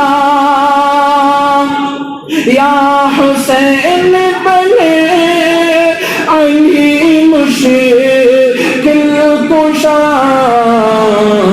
آپ کے سب جان ساروں کو سلام، آپ کے سب جان ساروں کو سلام. جو حسین قافلے میں تھے شریک، جو حسین قافلے میں تھے شریک، کہتے ہیں عطار ساروں کو سلام، کہتے ہیں عطار ساروں کو سلام، کربلا کے جان ساروں کو سلام. صلو علی الحبیب صلی اللہ تعالی علی محمد صلی اللہ علیہ وسلم. اے میرے پیارے اور محترم اسلامی بھائیوں، محرم الحرام میں ایسا وقت رونما ہوا جو ہر مسلمان کو غمگین کر دیتا ہے. چلائیں ختم کریں.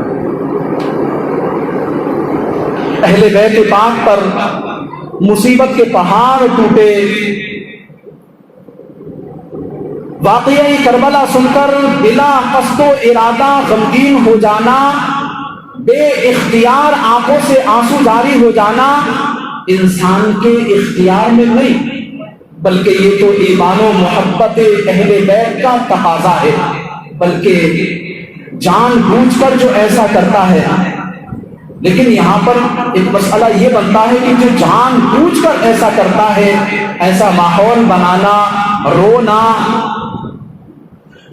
اور چیخنا چلانا یہ شرعاً جائز نہیں، بلکہ میرے آقا اعلیٰ حضرت امام عشق و محبت مجدد دین و ملت مولانا شاہ امام احمد رضا خان فتاوی رضویہ شریف میں فرماتے ہیں اہل بیت کرام کے فضائل اور ذکر شہادت شریف بیان کرنا سنانا عین ثواب و سعادت ہے، جبکہ بیان کرنے سے مقصود اہل بیت کی فضیلت اور ان کے صبر و استقامت کا بیان ہو کہ مسلمانوں کے اندر بھی کچھ تو یہ جذبہ پیدا ہو، یہ نیت ہو، مگر غم پروری کا حکم شریعت میں نہیں، نہ غم و ماتم کی مجلس منانے کی اجازت، نہ ایسی باتیں کہی جائیں جن میں اہل بیت کی بے قدری یا توہین نکلتی ہو. مجالس محرم شریف میں ذکر شہادت شریف میں جس طرح عوام میں رائج ہے، جس سے تجدید حزن و نوحہ اور موضوع و منگھڑت روایات بیان کرنا حرام ہے. اللہ پاک ہمیں شریعت کے دائرے میں رہتے ہوئے اہل بیت کا ذکر کرنے سننے کی توفیق و رفیق عطا فرمائے.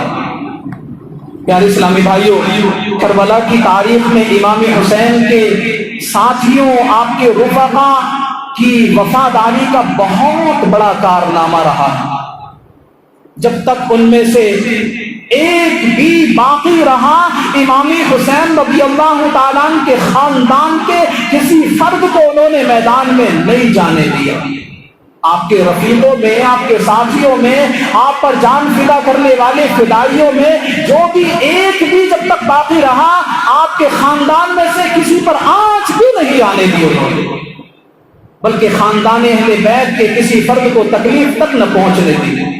اہل بیت پر اپنی جانیں قربان کرتے گئے. جب امام حسین رضی اللہ تعالیٰ عنہ کے تمام ساتھی شہید ہو گئے تو پھر اہل بیت کے شہزادوں نے میدانی کاروزار کا رخ کیا. سب سے پہلے جو دشمنوں کے مقابلے پر تشریف لائے وہ امام حسین رضی اللہ تعالیٰ عنہ کے صاحبزادے حضرت علی اکبر رضی اللہ تعالیٰ عنہ تھے. آئیے حضرت علی اکبر رضی اللہ تعالیٰ عنہ کی اپنے والد محترم امام حسین رضی اللہ تعالیٰ عنہ سے میدان جنگ میں جانے کی اجازت اور آپ کی شہادت کا پرزور واقعہ سنتے ہیں. امام حسین رضی اللہ تعالیٰ عنہ کے سامنے ان کے نور نظر حضرت علی اکبر رضی اللہ تعالیٰ عنہ حاضر ہوتے ہیں، میدان کی اجازت چاہتے ہیں. منت و سماجت ہو رہی ہے، عجیب وقت ہے. چہچہاتا بیٹا شفیق باپ سے گردن کٹوانے کی اجازت چاہتا ہے. آج اس کی یہ تمنا، یہ التجا مہربان والد کے دل و جگر پر کیا اثر کرتی ہوگی. اجازت دیں تو کس بات کی اجازت دیں، اجازت دیں تو کیسی اجازت دیں. گردن کٹانے اور خون بہانے کی بیٹے کی شہادت کی آرزو اور اصرار اس حد تک تھا کہ امام حسین رضی اللہ تعالیٰ عنہ کو اجازت دینا ہی پڑی. حضرت امام علی مقام امام حسین رضی اللہ تعالیٰ عنہ نے اپنے بیٹے علی اکبر رضی اللہ تعالیٰ عنہ کو خود گھوڑے پر سوار کیا. اس وقت اہل بیت اطہار علیہم الرضوان کی بیویوں بچوں پر کیا گزر رہی ہوگی، کیسی گزر رہی ہوگی، جن کا تمام کنبہ قبیلہ بھائی بیٹے اور سب شہید ہو چکے تھے. ایک جگمگاتا ہوا چراغ بھی آخری اسلام آخری سلام کر رہا تھا۔ ان تمام مصائب کو اہل بیت اطہار علیہم الرضوان نے اللہ پاک کی رضا کے لیے بڑے استقلال کے ساتھ برداشت کیا، اور یہ انہیں بڑے حوصلے کا مقام ہے۔ کوئی ان کی مثال تو بیان کر کے دکھائے، کوئی ان کے جیسا حوصلہ تو لا کر کے دکھائے۔ حضرت علی اکبر رضی اللہ تعالیٰ عنہ خیمے سے رخصت ہو کر میدان کی طرف تشریف فرما ہوئے، آپ رضی اللہ تعالیٰ عنہ نے بہادری کے ساتھ دشمنوں سے مقابلہ کیا۔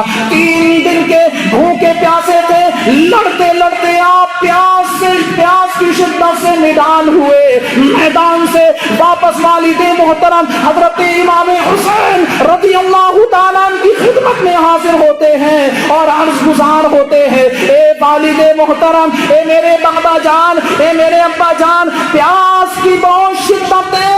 امام حسین رضی اللہ تعالیٰ عنہ نے فرمایا، اے میرے لگتے جگر، اے میرے نور نظر، حوض کوثر سے سیرابی کا وقت قریب آ پہنچا ہے۔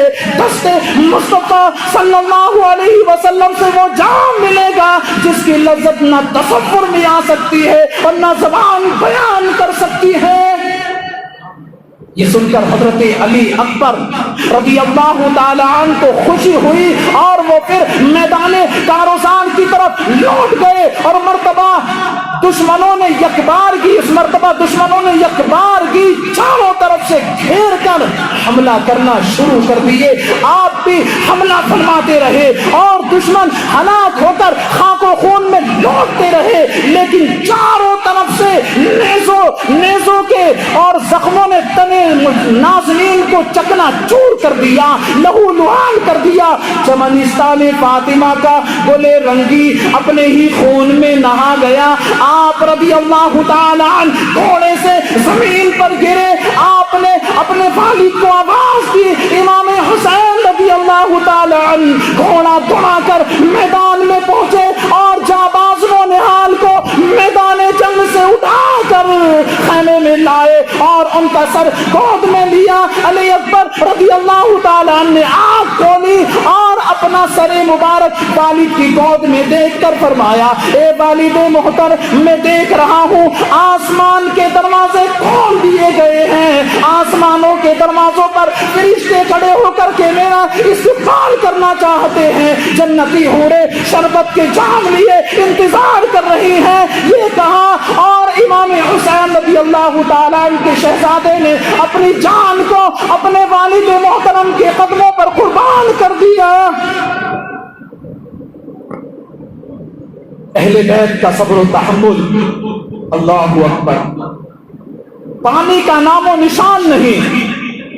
بھوکے پیاسے فرزند تڑپ تڑپ کر جانے دے چکے ہیں، عزیز و اقارب، دوست و احباب، خادم، اولاد، سب باری باری امام حسین پر اپنی جانیں قربان کر چکے ہیں۔ اہل بیت کے قافلے میں سناٹا ہو گیا ہے۔ آل رسول نے صبر و رضا کا وہ امتحان دیا جس سے دنیا کو حیرت میں ڈال دیا، ایسا امتحان دیا کہ جس کی وجہ سے آج تک دنیا حیرت زدہ ہے۔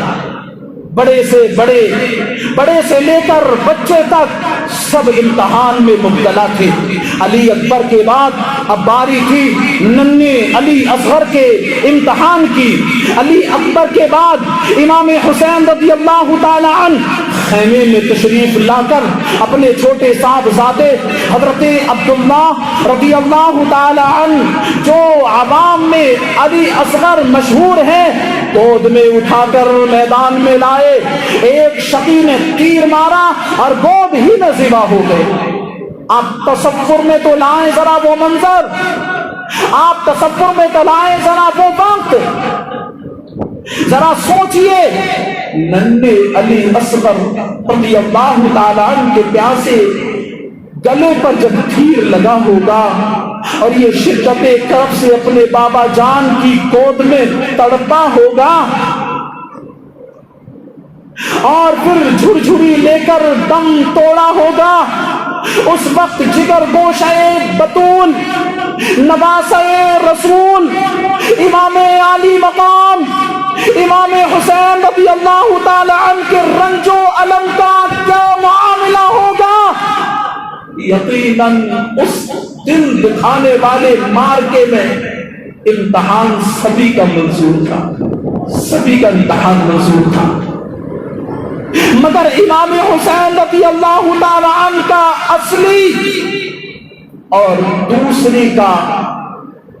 دوسروں کا طفلی اگر ایسا نہ ہوتا تو ممکن ہی نہ ہوتا کہ جو صرف امام حسین ہی کے دشمن اور امام ہی کے خون کے پیاسے تھے وہ پہلے امام حسین کو ہی شہید کرتے ہیں۔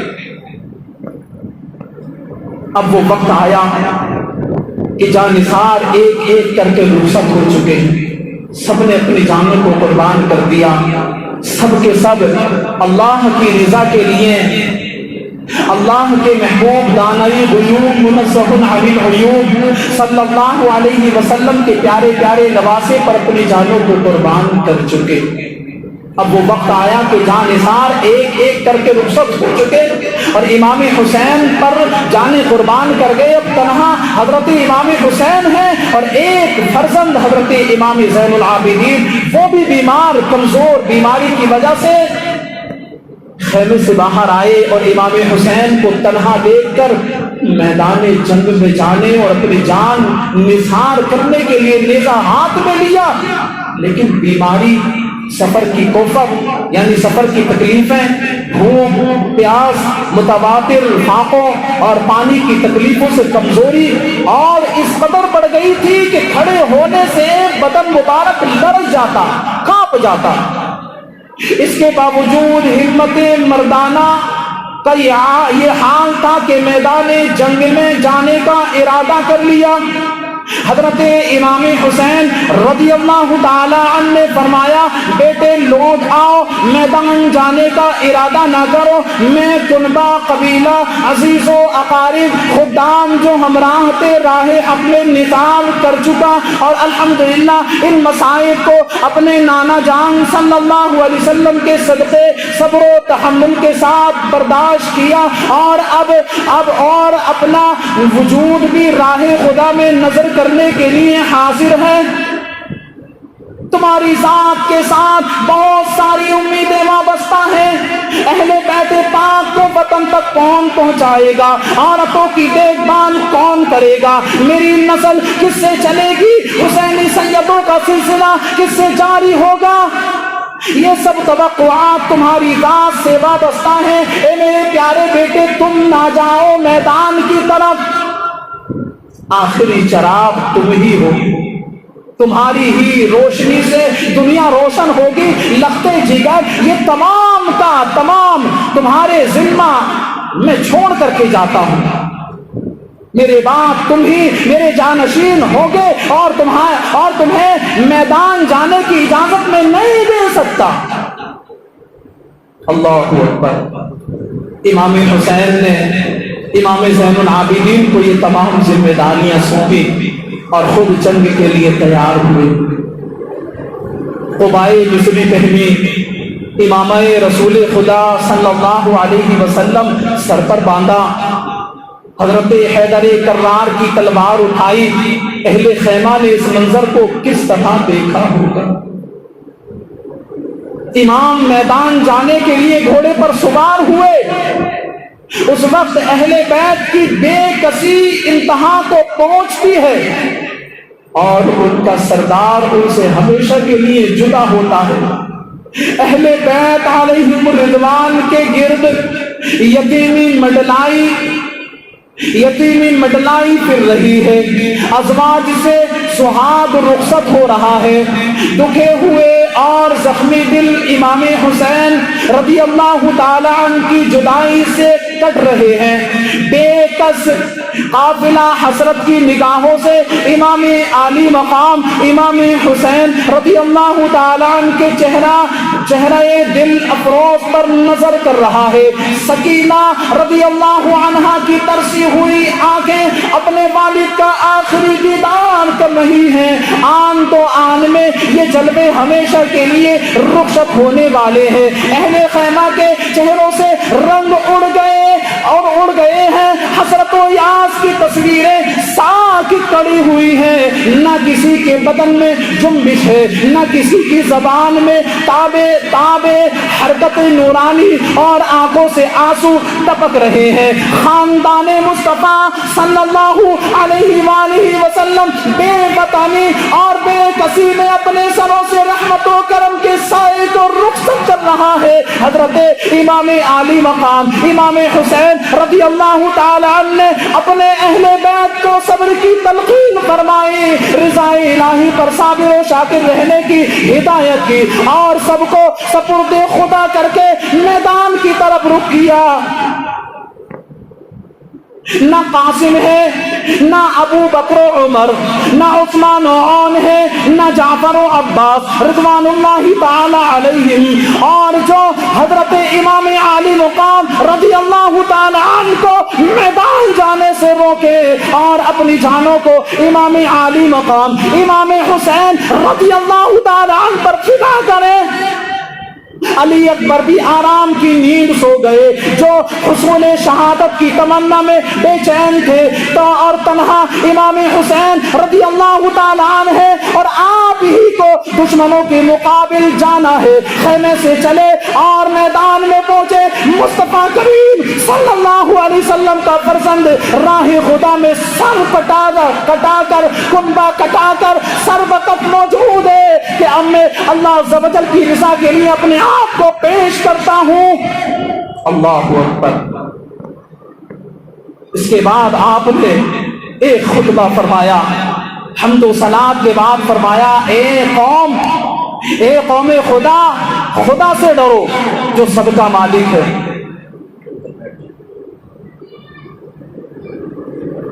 خدا سے ڈرو جو سب کا مالک ہے، جان دینا جان لینا سب اس کے قدرت و اختیار میں ہے۔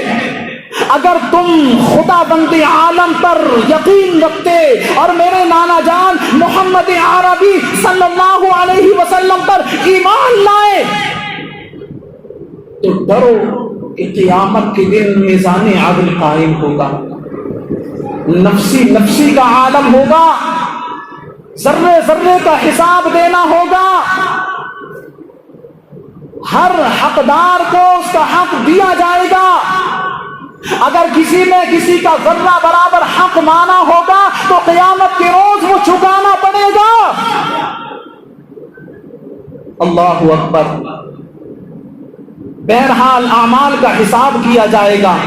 میرے والدین محشر میں اپنی آل کے بے گناہ خونوں کا مطالبہ کریں گے۔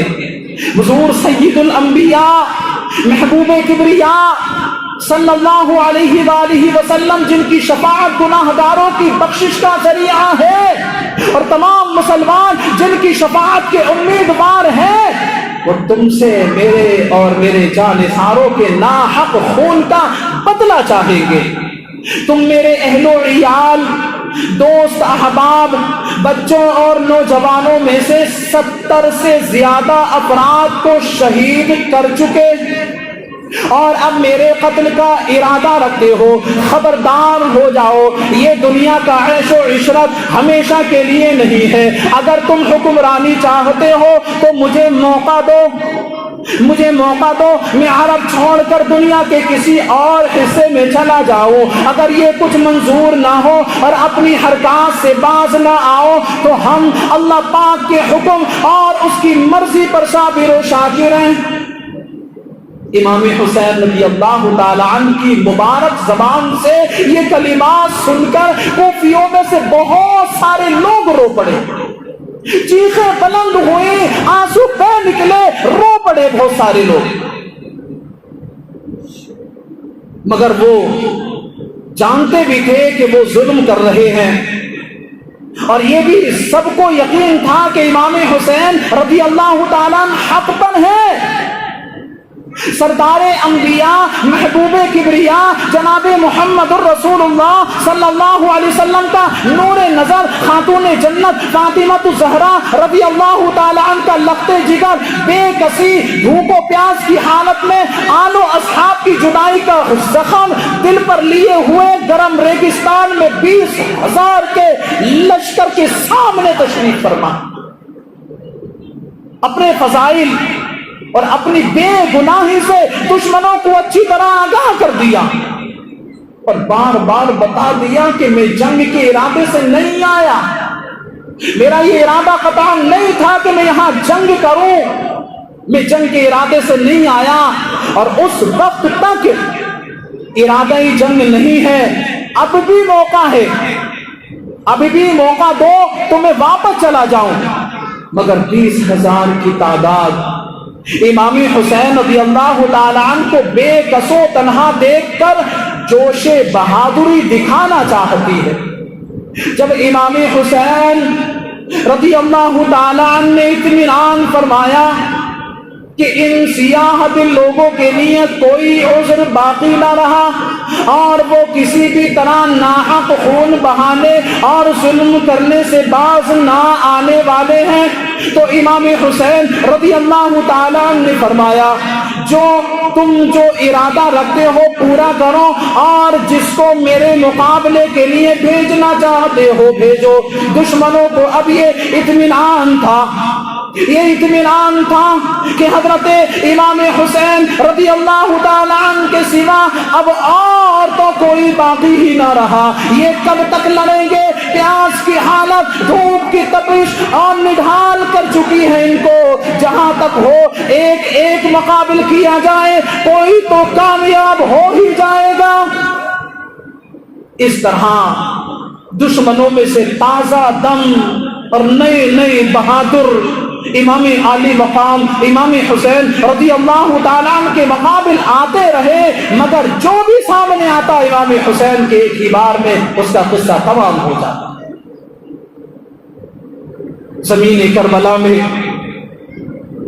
دشمنوں کی لاشوں کے انبار لگ گئے، دشمنوں کے لشکر میں شور برپا ہو گیا کہ جنگ کا یہ انداز رہا تو حیدر کا شیر کوفہ کی عورتوں کو بیوہ اور بچوں کو یتیم کر دے گا، اور اس کی تلوار سے کوئی بھی نہیں بچ کے جا سکتا۔ موقع مت دو اور چاروں طرف سے گھیر کر یک بار کی حملہ کرو۔ یہی صورت اختیار کی گئی، ہزاروں کے لشکر نے امام حسین رضی اللہ تعالیٰ عنہ کو گھیر لیا اور تلواریں برسانی شروع کی، لیکن ان بدبختوں کی یہ تدبیر بھی انہیں بچا نہ سکی۔ اکیلے امام حسین رضی اللہ تعالیٰ عنہ نے ہزاروں کے لشکر کو تہس نہس کر دیا۔ دشمن ہیبت زدہ ہو گئے اور حیرت میں آ گئی کہ امام حسین کے حملے سے بچنا ناممکن ہے۔ ہزاروں آدمیوں میں گھرے ہوئے ہیں، ہزاروں آدمیوں میں گھرے ہوئے ہیں، دشمنوں کا سر اس طرح اڑاتے ہیں جس طرح باد خزاں کے جھونکے درختوں سے پتے گراتے ہیں۔ ابن سعد اور اس کے مشیروں کو بہت تشویش ہوئی، اکیلے امام رضی اللہ تعالی عنہ کے مقابل ہزاروں کی جماعت ناکارہ ہیں۔ کوفیوں کی عزت خاک میں مل جائے گی، کوفیوں کی عزت خاک میں مل جائے گی۔ کوفہ کی تمام نامور جماعتیں ایک حجازی جبان امام حسین رضی اللہ تعالیٰ عنہ کے ہاتھ سے جان نہ بچا سکی۔ تاریخ عالم میں ہماری نامردی کا یہ واقعہ اہل کوفہ کو ہمیشہ رسوا کرتا رہے گا۔ کوئی تدبیر کرنا چاہیے۔ تجویز یہ ہوئی تلواروں سے جنگ میں ہماری ساری فوج اس شیر حق سے مقابلہ نہیں کر سکتی، سوائے اس کے کوئی صورت نہیں ہے کہ چاروں طرف سے امام پاک پر تیروں کی بارشیں کی جائیں۔ چاروں طرف سے امام پاک پر تیروں کی بارشیں کی جائیں، یہی سب سے آسان طریقہ ہے، اسی سے امام حسین کو قبضے میں کیا جا سکتا ہے۔ یہ ملعونوں نے یا ان بدبختوں نے مشورہ کیا، اور جب امام حسین رضی اللہ تعالیٰ زخمی ہو جائیں تو نیزوں کے حملے سے جسم مبارک کو زخمی کیا جائے۔ تیر اندازوں کی جماعتیں ہر طرف سے گھر آئیں اور امام تشنا کام کو گھیر کر تیر برسانے شروع کر دیے۔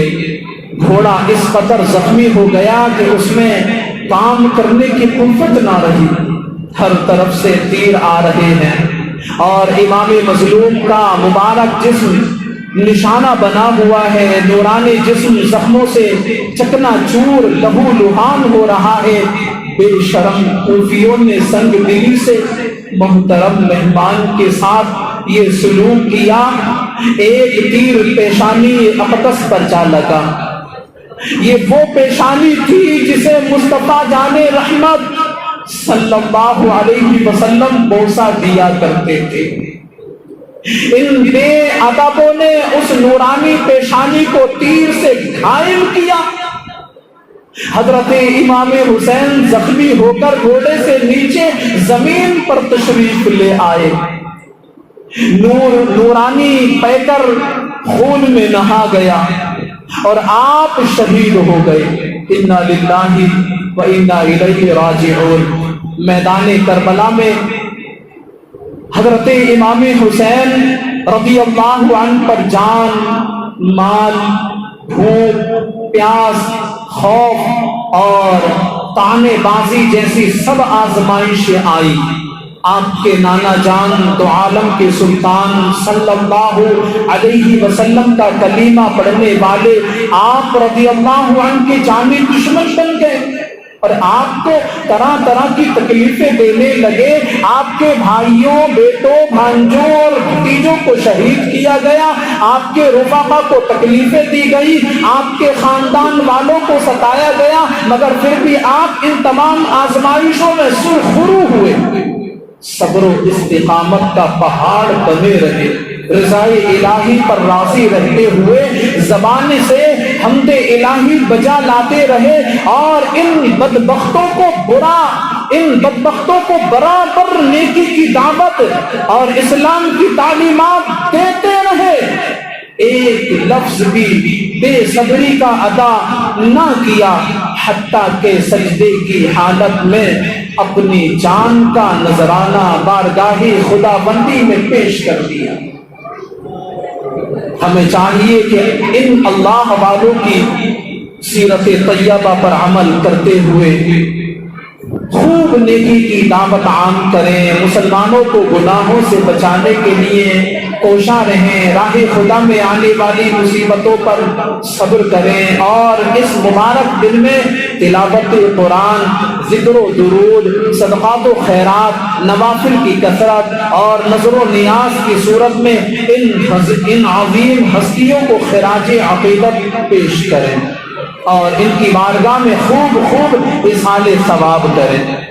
امام حسین رضی اللہ تعالی عنہ کے نام سے ہم کو چاہیے کہ ہم خوب اپنے مال کو بھی خرچ کریں، قرآن کی تلاوت بھی کریں۔ کربلا والوں نے اللہ پاک کی رضا اور دین اسلام کی سربلندی کے لیے اپنا سب کچھ قربان کر دیا، لہذا ہمیں بھی چاہیے کہ ہم بھی حضور پاک صلی اللہ علیہ وسلم کے ان پاکیزہ گھرانے کی سیرت و کردار پر عمل کر کے دنیا و آخرت کو روشن بنائیں اور اللہ پاک کی رضا و خوشنودی حاصل کریں۔ بیان کو اختتام کی طرف لاتے ہوئے صلہ رحمی کے بارے میں چند نکات میں عرض کرتا ہوں۔ پیارے آقا صلی اللہ علیہ وسلم کا فرمان عظمت نشان، ہر حسن سلوک صدقہ ہے، غنی کے ساتھ ہو یا فقیر کے ساتھ۔ جس نے والدین سے حسن سلوک کیا اسے مبارک ہو کہ اللہ پاک اس کی عمر بڑھا دیتا ہے۔ صلہ رحم واجب ہے اور قطع رحم حرام اور جہنم میں لے جانے والا کام ہے۔ رشتہ داروں کے ساتھ اچھا سلوک اسی کا نام نہیں کہ وہ سلوک کرے تو تم بھی کرو، یہ چیز تو حقیقت میں مکافات یعنی ادلا بدلا کرنا ہے کہ اس نے تمہارے پاس چیز بھیج دی، تم نے اس کے پاس بھیج دی، وہ تمہارے یہاں آیا، تم اس کے پاس چلے گئے۔ حقیقتاً صلہ رحمی یہ ہے وہ کاٹے تو تم جوڑو، وہ تم سے جدا ہونا چاہے تو تم اس کے ساتھ رشتے کے حقوق کی رعایت و لحاظ کا اہتمام کرو۔ صلہ رحمی کی مختلف صورتیں ہیں، ان کو ہدیہ و تحفہ دینا، اگر انہیں کسی بات میں تمہاری امداد درکار ہو تو اس کام میں ان کی مدد کرنا، انہیں سلام کرنا، ان کی ملاقات کو جانا، ان کے پاس اٹھنا بیٹھنا، ان سے بات چیت کرنا، ان کے ساتھ لطف اندوز مہربانی سے پیش آنا، رشتہ داروں سے ناغہ دے کر ملتے رہنا، یعنی ایک دن ملنے کو جائے دوسرے دن نہ جائے، اس طرح کرنے سے محبت و الفت زیادہ ہوتی ہے، بلکہ قرابت داروں سے جمعہ ملتا رہے یا مہینے میں ایک بار حق اور جائز باتوں میں قبیلے خاندان والوں کو متحد ہونا چاہیے، یعنی اگر رشتہ دار حق پر ہوں تو دوسروں سے مقابلہ اور اظہار حق میں سب متحد ہو کر کام کریں، رشتہ دار حاجت پیش کرے تو رد کر دینا گناہ ہے، جب اپنا کوئی رشتہ دار کوئی حاجت پیش کرے تو اس کی حاجت روائی کرے، اس کو رد کر دینا رشتہ توڑنا ہے، اور رشتہ توڑنا میرے نبی صلی اللہ علیہ وسلم اسی کے مطابق فرماتے ہیں کہ وہ ہم میں سے نہیں ہے جو رشتہ داروں کے ساتھ برا سلوک کرے، جو رشتہ داری کو توڑے۔ اللہ تعالی ہم سب کو ان چند باتوں پر عمل کرنے کی توفیق عطا فرمائے۔ ایک بہت ہی اہم وظیفہ بتاتا ہوں اور اس کے بعد اپنی بات کو ختم کرتا ہوں۔ کل یعنی مغرب کے بعد سے ہی عاشوراء یعنی 10ویں تاریخ لگ گئی ہے۔